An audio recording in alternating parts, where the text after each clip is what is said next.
Good morning mga langging. I'm back. Ayan.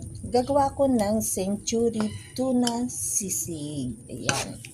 So, since ang ginamit ko is flex and oil, hindi ko na nilagyan ng oil guys. Kasi, yun na lang po, no?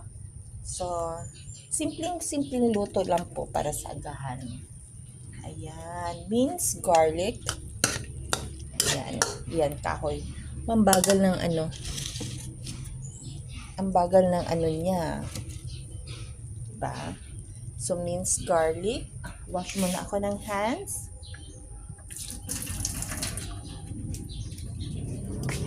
Minced garlic.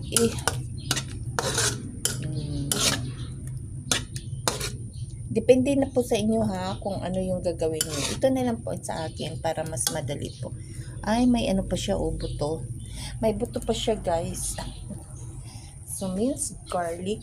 Depende na po yan, trip niyo paano niyo gawin. Sa akin, ganito lang po. Simpleng luto, simpleng pamamaraan para mas madali po ang mapadali ang aking ginagawa. Ayan,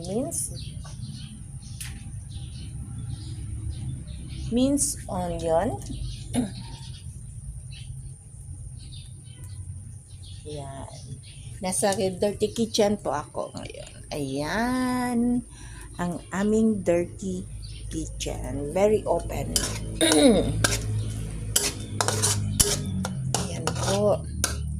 So, konting lang siya. Medyo mainit. Ang bagal ng niya, guys. Ayan. So, muna ako ng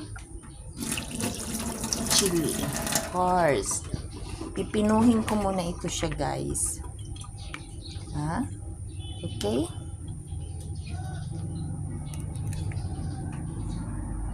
Para mas aanghang. Uy. Tumatakbo.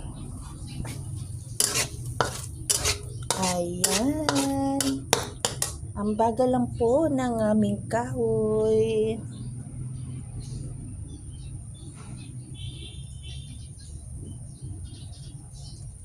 Yan. Hintay lang ako ng konti. Then, hahaluan ko na siya ng